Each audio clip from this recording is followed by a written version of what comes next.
السلام علیکم ورحمۃ اللہ وبرکاتہ۔ محترم سامعین، خواتین حضرات، اجالا چاندری امید اسلامک چینل سے میں آپ کی خدمت میں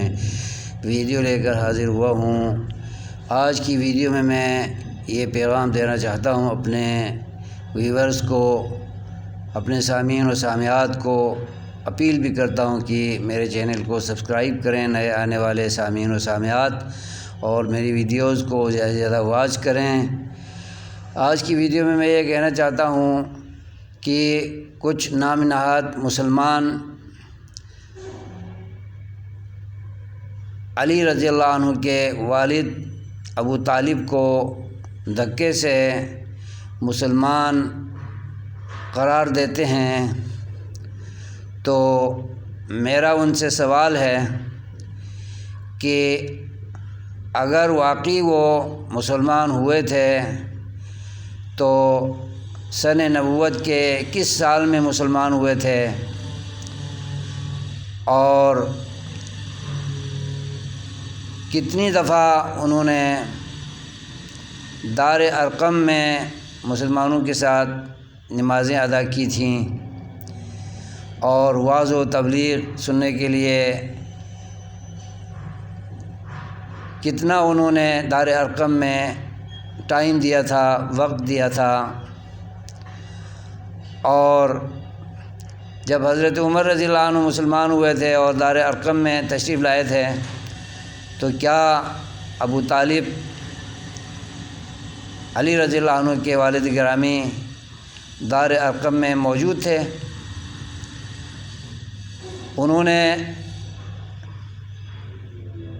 کس سن میں کلمہ پڑھا تھا اور کتنی نمازیں نبی کے ساتھ ادا کرتا رہا؟ دار ارقم میں کتنی بار، دن میں کتنی بار، ہفتے میں کتنی بار، مہینے میں کتنی بار، سال میں کتنی بار نبی صلی اللہ علیہ وسلم کی خدمت میں حاضر ہو کر تعلیم حاصل کرتا رہا؟ تو ان کو مسلمان ڈکلیئر کرنے والے جواب دیں۔ تو شیعان علی بنے پھرتے ہیں اور بنو امیہ کے اکابر صحابہ کو گالم گلوچ سے یاد کرتے ہیں، تو وہ میرے سوال کا جواب دیں کہ اگر ابو طالب مسلمان ہوئے تھے تو میرے ان سوالوں کے جوابات دیں، اور اگر وہ جوابات نہیں دے سکتے تو اپنی زبانیں بند رکھیں، لگام لگائے رکھیں، اور ریشم کے دھاگے سے اپنے لبوں کو سی کر بیٹھ جائیں، اور کسی غیر مسلم کو مسلمان ثابت کرنے کی کوشش نہ کریں۔ اور جو مسلمان ہو چکے تھے مہاجرین مکہ میں سے اور انصار مدینہ میں سے اور دیگر علاقوں کے لوگ مسلمان ہو چکے تھے، یہ شیعان علی ان کو مرتد کہنے والے ہیں، ان کو دائرہ اسلام سے خارج کرنے والے ہیں۔ تو کس منہ سے ابو طالب کو مسلمان ڈکلیئر کرتے ہیں، مسلمان قرار دیتے ہیں؟ وہ ثابت کریں کہ نبی صلی اللہ علیہ وسلم نے 40 سال کی عمر میں جو دعوت نبوت، دعوت رسالت پیش کی تھی، اور نام نہاد شیعان علی کا دعویٰ ہے کہ پہلا جلسہ نبی پاک نے دعوت اسلام کا جو منعقد کیا تھا وہ ابو طالب کے گھر میں کیا تھا۔ ہم مانتے ہیں کہ آپ صلی اللہ علیہ وسلم ابو طالب کے گھر میں ہی رہ رہے تھے، اور وہیں پر یہ جلسہ منعقد کرایا تھا۔ تو بتائیں کہ کیا ابو طالب نے اس مجلس میں کلمہ پڑھا تھا؟ کیا ابو طالب نے اس مجلس میں ایمان قبول کیا تھا؟ مجھے اس بات کا جواب دیں۔ اور اگر وہ میرے سوالات کے جوابات نہیں دے سکتے تو پھر منہ بند کر کے رکھیں، اور ابو طالب کے مسلمان نہ ہونے کا جو واقعہ ہے، جو عبداللہ بن عباس، عبداللہ بن عمر اور ابو ہریرہ رضی اللہ عنہم اور ایک اور صحابہ سے جو منقول ہے، ان پر طعن و تشنیع نہ کریں، ان پر تنقید نہ کریں، ان پر اعتراض نہ کریں، اور خواہ مخواہ ابو طالب کو جنتی قرار دینے کی ناکام کوشش نہ کریں۔ یہ لوگ محض نبی صلی اللہ علیہ وسلم کی احادیث کو رد کرنے والے ٹولے سے تعلق رکھتے ہیں، انکار حدیث سے تعلق رکھتے ہیں، اور سنیوں کی کتب صحیحہ کی احادیث کو